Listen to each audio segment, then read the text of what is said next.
राष्ट्रीय राजधानी दिल्ली की शराब नीति मामले में प्रवर्तन निर्देशालय यानी ईडी ने केजरीवाल को तलब किया है। अब ईडी के इस समन पर विपक्ष एकजुट हो गया है और सीधे तौर पर सरकार पर मनमानी का आरोप लगा दिया है। कई बड़ी विपक्षी पार्टियों के दिग्गज नेताओं ने एक साथ इसके विरुद्ध आवाज उठाते हुए कहा है कि दिल्ली के सीएम अरविंद केजरीवाल को ऐसा नोटिस साफ तौर पर सरकार का पक्षपातपूर्ण रवैया दर्शाता है। ये नोटिस सबको मिलेगा। अरे भाई 140 करोड़ लोगों को क्या जेल भेज देगी सरकार? जब 140 करोड़ नाराज हैं, 100 करोड़ तो है नाराज। पहले मैंने कहा था 110 करोड़ बढ़ गए लोग, और ये जो ईडी का छापा और इस तरह की घटनाओं के बाद 115 करोड़ भारतीय जनता पार्टी से नाराज हैं। क्या इन सबको जेल भेज दोगे? ईडी का बीजेपी का नोटिस मिला। ईडी नहीं, हमने बोलना बंद कर दिया। No ED, no IT, no CBI, BJP शब्द अलग है।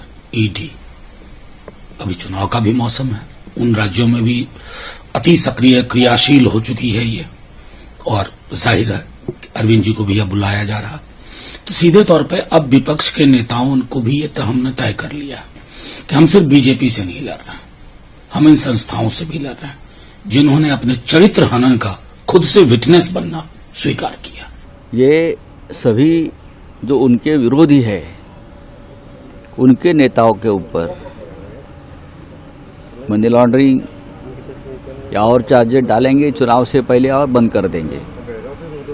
जिस मनीष सिसोदिया के खिलाफ कोई एविडेंस नहीं है, ये बात सुप्रीम कोर्ट में हम सुन रहे थे, वो अचानक 10 दिन में एविडेंस आ गया और मनीष सिसोदिया का बेल रिजेक्ट हो गया। संजय सिंह भी अंदर है। ಶ್ರೀಸಾಮಾನ್ಯರಿಗೆ ಒಂದೇ ಚಿಂತೆ, ಅದು ಹೇಗೆ ಹಣ ಉಳಿಸುವುದು ಅಂತ. ಆಗಿದ್ದರೆ ಬನ್ನಿ, Shri development of common people ಎಂಟರ್ಪ್ರೈಸಸ್ನಲ್ಲಿ ಹಣವನ್ನು ಹೂಡಿ ನಿಮ್ಮ ಹಣಕ್ಕೆ ಒಳ್ಳೆಯ ಬೆಳವಣಿಗೆ ನೀಡಿ. ಹೆಚ್ಚಿನ ಮಾಹಿತಿಗಾಗಿ ಕೂಡಲೇ ಸಂಪರ್ಕಿಸಿ 9743549945।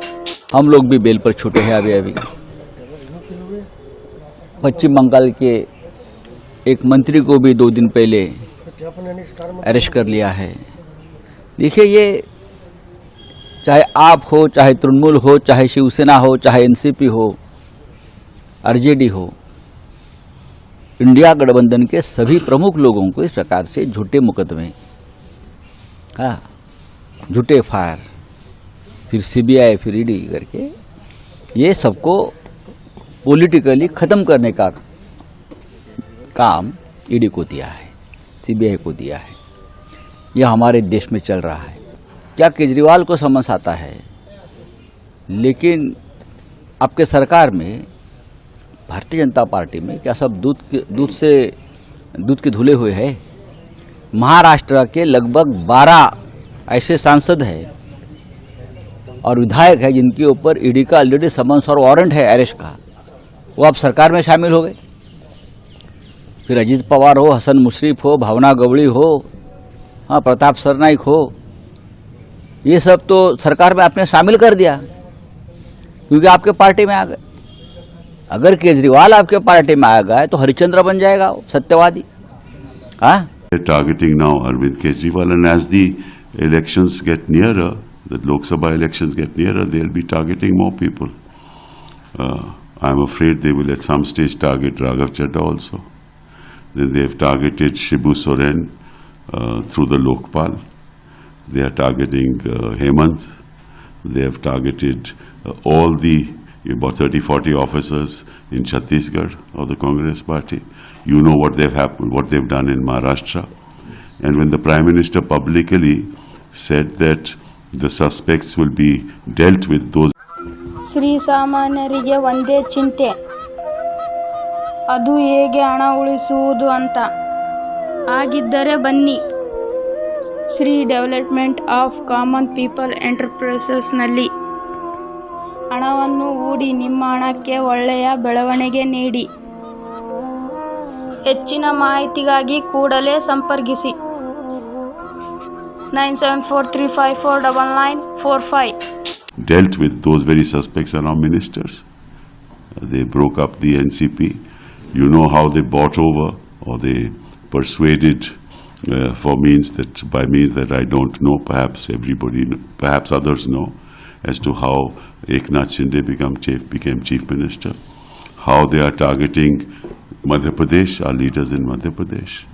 So how they're targeting Telangana?